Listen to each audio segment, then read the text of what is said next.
Ologies. Sharks! Hey, welcome back to Green Thread. Hi. It's your host, Allie, And Alexis. and today we're literally diving into a world that you're probably familiar with by Hollywood, though we hope to put a positive spin on it, as we know that sometimes they have a more misunderstood idea. So today we're talking about sharks. Prepare to have your jaws dropped, literally, as I love that. as we introduce you to our guest. Yeah, so I am Kayley Shepherd, and my background is mostly in sharks, but I am currently a graduate student at the University of West Georgia. I am getting my master's degree in biology, but I do have some experience with training sharks, as I was a shark trainer at the Georgia Aquarium for about a year and a half there. And I did some undergrad research with sharks when I was at Kennesaw State. That's so fun. That is super awesome. I love it. We're glad to have you on today. So we're just going to dive right into some questions about sharks and hope that y'all will take away at least one positive things about sharks today. So just for our audience, just to kind of start really basic, are sharks fish? Are they considered mammals? Are they fish? What are they? So they are fish. Yes. Okay. Hey. Awesome. Is there any further classification? Like what makes them a fish compared to, let's say, like a bass, like a normal fish, because they look different, Absolutely. So their class is considered chondrichthyans. So that usually just means that their entire skeletal system is cartilage. So that's usually the biggest thing that really sets them apart. Mm-hmm. But then they also are part of a subclass called elasmobranchii, Mm-hmm. which includes all sharks, rays, and skates. Okay. Oh, yeah, because every time that I see the big, I'm just gonna go off of Georgia Aquarium because that's where we live. But every time I see the big tanks and having those little fish that are in there, but then also sharks, it's really difficult to see that they're both in the same overall classification versus you know subcategories. Because I wouldn't have guessed that they were fish when I first heard the name or saw the animal. But that's interesting. Yeah, absolutely. Yeah, whenever you first look at a shark, comparing them side by side, they don't look the same. Right. You would think that it's kind of its own thing. But I took comparative vertebrate anatomy this past semester, and we learned a lot about sharks and fish and the whole separation between them Yes. all, and all of that. So I think that's super cool. Yeah, it is. And going off of the way that they look and the differentiation, can you kind of give us a brief, I don't know, idea of why they move? Do they move differently than fish, or are they all pretty much? Because I know some fish move with their tails going side by side or something. Correct. So in the world of ichthyology and fish, so they have their pectoral fins that they use, dorsal fins, and their caudal fin. So the caudal fin is the biggest portion, right? So when you're watching them, you're going to see their tail go back and forth. But if you look from above, you kind of see their entire body kind of moving. So as their tail's going one way, you can kind of see the front part of them going the other way, kind of like a snake. Yeah. But something I find really, really cool about fish, period, is they each have their own unique way of swimming. Mm-hmm. So like a shark's going to swim differently than a bass. It's going to swim differently than, an angelfish or anything like that. So yeah, it's really cool to see the differences. Yeah. I think everything that's in the water has a different way of moving if we really look into it that way. Oh, absolutely. Crazy. I mean, we all have a different way of moving on We land, do, too. definitely. We definitely don't move that way, going like this all the time, That is so funny to think about. So this is a bit more of just your personal interest question, but what kind of first captured your attention with sharks? What was that first spark of interest that you're like, oh, I love these things. This is what I want to study. This is what I love. I love this question. Oh my goodness, I love this question. So much. So fun fact about me, I've known since the 7th grade that I wanted to be a marine biologist, which is funny enough because I am landlocked. I am from Georgia, and, I'm in a class with everybody who wants to be a nurse or a doctor or welding, and I want to be a marine biologist. But as I went on into high school, I started watching Shark Week. That's really what started it for me. as I was watching Shark Week, I vividly remember like watching certain episodes where I was able to watch how they interacted with each other and humans, even, when there's food in the water. And it's like they were able to pick up, like, that's a human. That's not my food. And it was really cool to just see how they interacted with the entire, ecosystem. And I remember saying, I want to do that for the rest of my life. Okay. I want to watch them. So really it was the behavioral patterns and traits and things like that that I was witnessing from these shows that I was like, this is the coolest thing I've ever seen in my entire life. Yes, I want to do this for the rest of my life. And then fast forward, I got the job at the aquarium back in 2020. And they had just opened up the new shark exhibit. I would go in there every day and just watch them. Just watch them. I started off in guest services, so I just got to see them from the exhibit, right? Well, I was like, they are just some of the most amazing creatures I've ever witnessed. Well, then once I got on the shark team, I was able to see a whole different dynamic of them. I got to see how intelligent they were. I got to see that we were able to train them to, follow a target. Like a fish? You're kidding me, right? Right. So yeah, it was just really cool. And then you got to see that they each have their own unique personalities. Like, and the public doesn't know this. They don't get to see this. They don't get to witness this. So it is something that I'm super passionate about. And, that's where I think education comes into play, right? Education is so important. Oh, yes. So, any chance I get to talk about sharks and what I did and what I got to witness, I'm going to do it because it's really cool. So, yeah. Yeah. That's so crazy because every time that you like even talk about it, like you're saying that that's one of the main things you like to do, you're honestly combating like misinformation, disinformation, because these are the one animal that I know gets, like I did my little cute intro of like, they get shown on this very negative light, and it's honestly gotten to the point where it's like entertainment for people, for them to be on the bad side. So it's hard for people to, like you said, really dive down and think, oh, okay, these creatures have their own way of living, their own behavioral patterns. Like people just don't think of that because they think of like the very overhead view of they just eat people. Right. And see, and yes, Hollywood has really painted them out to be this huge monster, and it's like, they're not. No, they're really chill. Statistically speaking, we kill more sharks every year than they do us, right? And another fun fact, you actually have a higher chance of dying from a vending machine than you do a shark attack. Well, there you go. Right? So, and I love to like spit these facts out and these, statistics because people are like, what? And I'm like, you just, if you would just listen, right? Take a minute. Just take a minute. I could go through so much with you. And so yeah, and then I know like like during the summertime. We also have the news outlets that they are constantly pushing a narrative about sharks. I mean, I have witnessed where they will bring up things that happened years ago. And this is not victim shaming. People who have been victims of shark attacks, I am there with you. I get it. I feel for you. But it's also a situation where it's like now we have to fight, the overall media of, we have people who are petrified to get in the water, and it's like, guys, if you just knew how close they were every time you're in salt water. And you can watch videos where they will get close, but then, they move away. Yeah, they don't care. Yeah. So, there's a lot of misinformation that we have to combat there.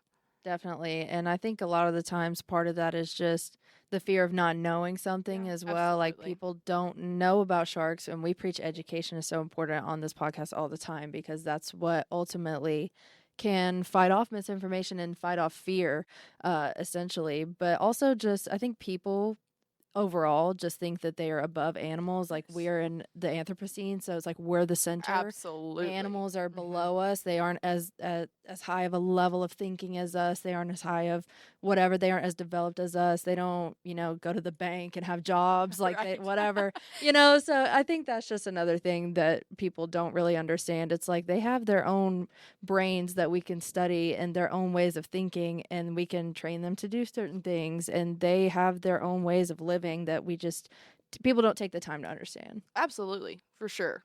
And that is something that I definitely witnessed a lot Yeah, at I the aquarium. Oh, I'm I sure. bet. Even working at the zoo, like people just that they're there to watch them and not to understand, or they just Yes. don't think about it. Because going off of what you said, Alexis, like if people really did take the time to understand the deeper things about animals specifically, you'd realize that you'd rather be in an ocean with sharks than without them too, because they are huge identifiers of a healthy ecosystem, and especially like recently when you're talking about there's been more shark attacks, that's more so because of our rising temperatures and like from global climate change too. It's not necessarily because they're like, oh, let's just start talking or start attacking humans. Like that's nothing to do with it. It's actually our fault. Yeah, absolutely. And that is that is something that I preach about a lot is, a lot of people look at it as, oh, we have an abundance of sharks, Okay, cool. Great, Literally, but what's the problem? let's talk about the key factors here, right? We have rising ocean temperatures, and a lot of people don't realize that a lot of these species rely on those ocean temperatures to cue their, internal clock of, hey, it's time to migrate. It's time Right. to have babies. It's time to mate and all the good things, right? Mm-hmm. Well, that goes for every, species in the ocean just about. So even your bait fish, like, once these temperatures start to rise, they're going to come closer to the shorelines, right? And as these sharks are migrating, that takes a lot of energy. Yeah. So they're going to follow that food source, right? Well, of course, it is during the hot months when everybody's at the beach, right?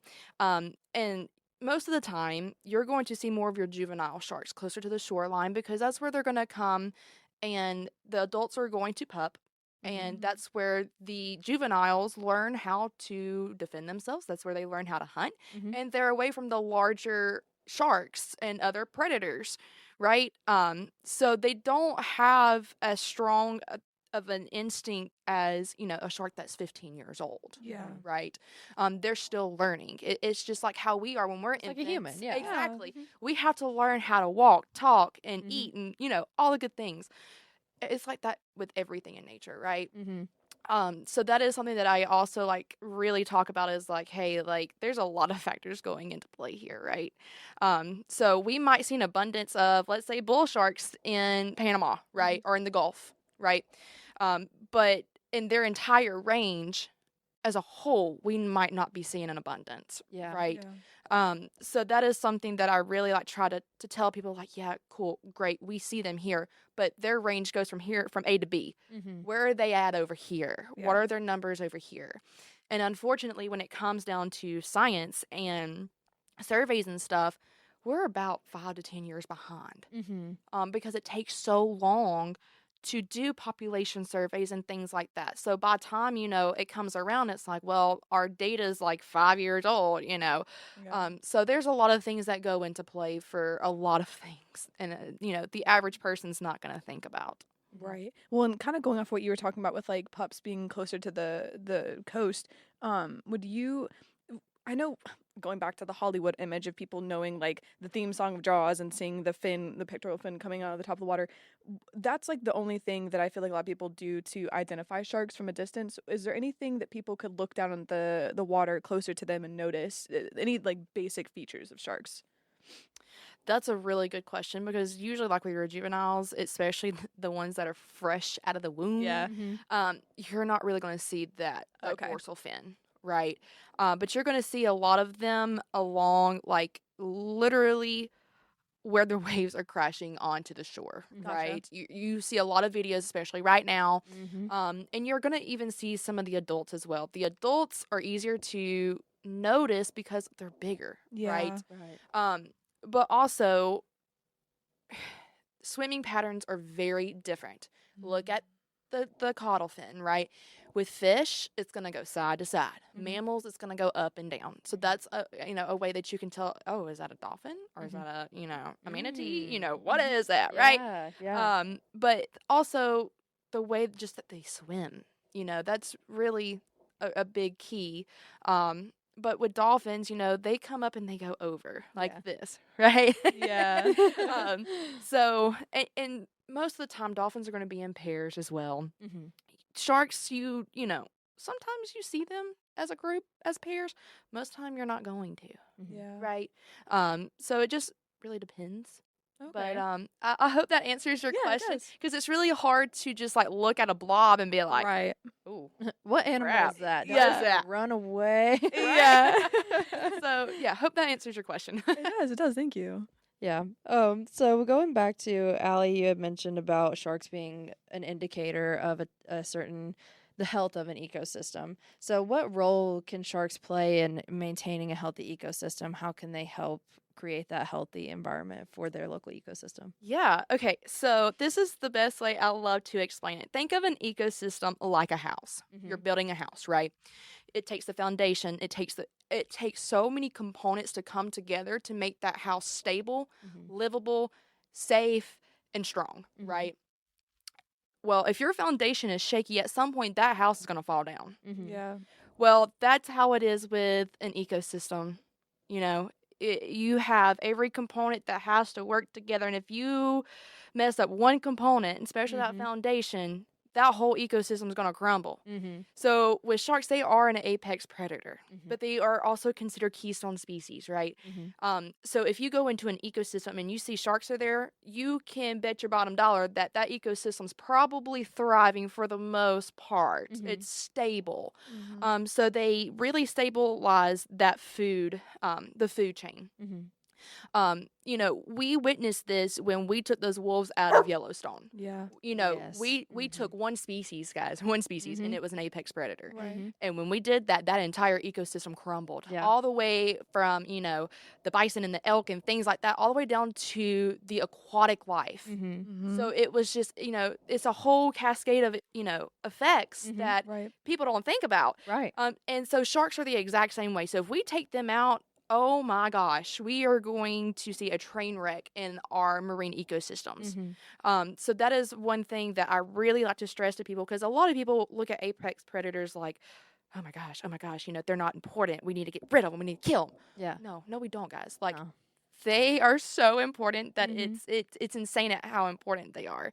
So yeah, so sharks are there to make sure that everything stays stable. Because if we take them out, then you have other fish that are going to overpopulate. They overpopulate, then guess what? You know, algae's going to go away. Yeah. And that produces 80% of our oxygen. Exactly. Right? Exactly. So it's just a whole cascade of effects. Yeah, and I love the way that you described it as a house. And if you take away one thing, I mean, that's like, let's say, you know, every species has a wall in the house. You take away a wall, that's going to cause something to cave in incorrectly, or that's going to cause like things that interfere that should not really be interfering. Or it's like there's this predator here and then this down here, and it's just there's a lot of each other, and Absolutely. it can just get so out of hand. I think we've talked about the wolves in Yellowstone a few times before too, so that's definitely a great example. And just thinking about apex predators, they don't have really other predators except for humans. And I think that's the thing that scares people the most too, is like, okay, there's nothing to naturally control them, so we need to do that. We need to control them. But it's like, we really don't need to control them. They are doing their own thing, and that's okay. Like we need to let them do their own thing. Well, and I'm a firm believer of nature will always regulate itself. Yes. It will Yep. regulate itself of any, impurities.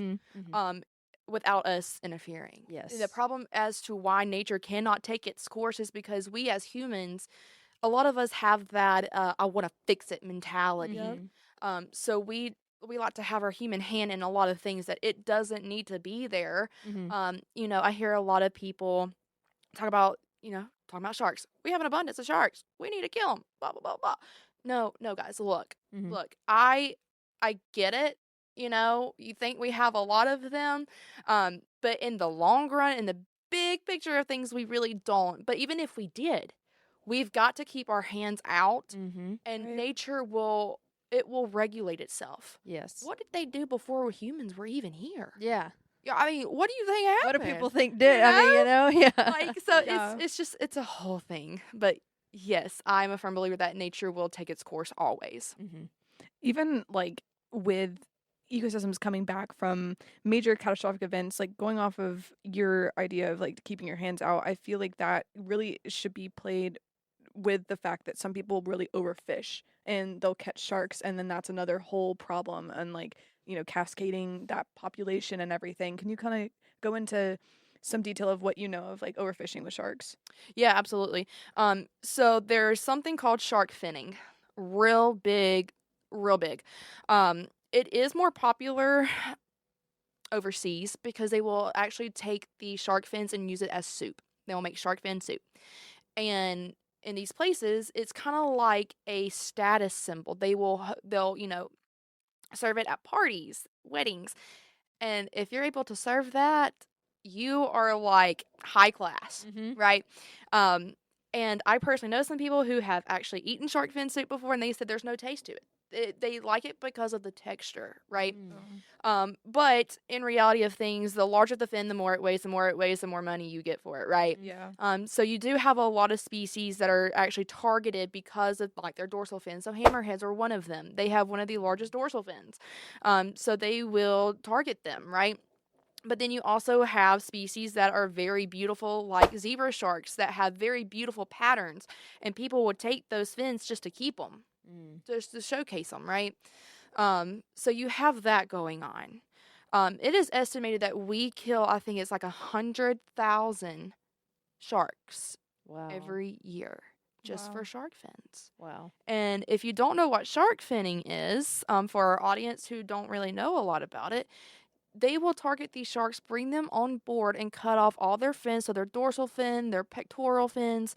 At this point, the shark is still alive, guys. Still alive, still breathing. And they will throw them back into the water. As what? Like sticks? Like what? Literally. And a lot of these species that they are targeting, they are considered ram ventilators. So they have to continuously swim to breathe, right? Well, if you ain't got no fins, guys, they ain't swimming, right? Sink right to the bottom. So they sink to the bottom and they suffocate. That's awful. So that's a lot of what's going on. But also you have things like bycatch, which just means like, hey, I'm out here fishing for, let's say, I don't know, red snapper, right? Oh crap. Well, I got sharks, Yeah. Like it's not your intended catch, right? We see this a lot with like trawl nets and things like that. Once the net comes up, they realize they've got a lot of sharks and a lot of other species, even like sea turtles. Yeah. Then you also have something called long lining, where you literally throw out a rope that has a bunch of different hooks on it. And whatever comes by and eats it, well, that's what's hooked there, right? So there's a lot of different things that are going on, different ways that sharks are being overfished. That's horrible. Well, I guess you kind of answered why we should care about shark conservation, because that was going to be one of our questions.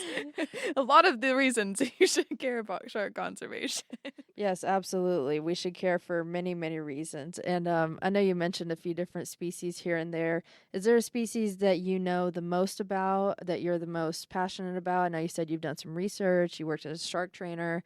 So which one do you kind of know the most about, and just which one's kind of your favorite in general? Oh, goodness. So it's really hard for me to have a favorite, right? But I would definitely say all the hammerhead species. That was the first shark that I was like, oh my gosh, this is the greatest thing ever. Look at that head, So hammerheads are my favorite. It is ones that I've done a lot of research on. I even, when I was at Georgia Highlands, I did the showcase there, and I made a whole like homemade documentary on shark finning, but specifically hammerheads, right? It was a good one. She won. I did. Hey, go Chargers. Go Absolutely. Kayley. But I worked with a lot of hammerheads at the aquarium. Okay. And they are some of the most energetic little things I've ever seen in my life. And they're just amazing to me. I'm obsessed with the shape of their head and how they can literally use it as a hammer, and pin their prey down. But also something I find really cool about sharks is their ampullated lorenzini. So it is these little jelly-filled pores that they are able to pick up electroreceptors. So it is really cool that they're able to navigate that way. They're able to find their prey that way. And it's called their sixth sense. So it's really cool because we ain't got that. Yeah, no. You know? So I find that really, really cool. So yeah. That is super awesome. I'm thinking about that just made me think about other animals that maybe have something different, like echolocation. Is it Yes. kind of like that? Like is it just kind of like a sense where they kind of sense other things? I don't really know how That's how what that went in my head. works. Yeah. Yeah. So essentially, so fish have something called a lateral line. Mhm. It runs along their side, and they're able to pick up vibrations, Mhm. right? So when you see a school of fish, and you're like, wow, how do they all know when to turn? That's how. Oh. They're cueing in on that lateral line. But with sharks, they also have that as well. But the ampullae, it picks up like heartbeats. So, for an example, when I was training the zebra sharks at the Georgia Aquarium, we had, of course, a target on our hand that we would put close to their eye to say, hey, your training session's now started. Mhm. And then once they engage in that training session, we could then take our hands and just place it along their nose. Mhm. And they were able to pick up our heartbeat and follow us that way. Oh, wow. So it's really cool. So that's how they're able to like know if an animal is injured Yeah. or things like that. They're able to pick up that electrofield, and Mhm. it's really awesome. It's like a superpower. Absolutely. I wish I could do that. Yes, yeah, just sense things. I can't even hardly hear, so it's like, Right? I wish I could just, sense stuff that way. That'd be so much easier. So we might have a certain regulation here in the U.S., and it applies to U.S. waters only, right? Overseas, they have their own regulations that apply to their waters, right? But so when you go into international waters, it's like there is a huge disconnect there, and that's Right. why a lot of conservation efforts fall, or they're not as strong as they could be, because it needs to be a global thing, right? Yeah. Something that, and this is just kind of going off topic, but something that we talked about in my marine biology class this semester was how we don't have different oceans. It's Right. all one big ocean. It's all connected. So in that, thought process, it's, well, then these regulations need to be global. We need global conservation efforts. We need global regulations. And because a lot of these species, they're migrating. They have a whole big range, right? So what we do here in the U.S. is completely different than what could be going on in Europe. Right. So when it comes down to being able to do their research, it depends, Gotcha. right? Some of my favorite places to get kind of like my information from, of course, is NOAA. NOAA is a really big resource you can look at. But then we also have a lot of shark conservation groups here in the U.S. As far as sanctuaries go, I mean, we do have some like marine protected areas that are really big on that. Yeah, I was just thinking about as well with just natural behavioral patterns and the way that they move around the oceans and go where they need to go. I wonder with climate change how that's going to change in the next even 100 years with, warmer waters. Are they getting pushed to different oceans or different parts of the world? I wonder if it's going to be that drastic of a change. And then they're in different regulations, because if we don't have global regulations by then, it could get really messy. Yeah, so that's actually something that I'm interested in studying, is migration patterns like that, because I'm curious to know, right? We do know that the climate change is causing the ocean temperatures to rise, right? So, like for an example, this year, our temperatures rose very fast, very soon, too soon, right? Yes. And I believe the last time it's done this was back in 2005 with Hurricane Katrina, right? So there's a lot of things going into play here, right? But we are also seeing issues with the Arctic region too, right? We got a lot of sea ice that's melting. Not only does that bother the ocean itself or impact the marine life, it also impacts things like polar bears. So it's a whole thing, right? And something that we talked about in my marine bio class is we are actually seeing some species in the Arctic that shouldn't be there. And they are following food sources. Oh. They're following, so things like whales and stuff. Yeah. They're going further north, and they're kind of like, oh my gosh, why, Well, when they look at it, as sea ice melts, it's releasing a lot of nutrients, which in return is causing huge phytoplankton blooms and things like that.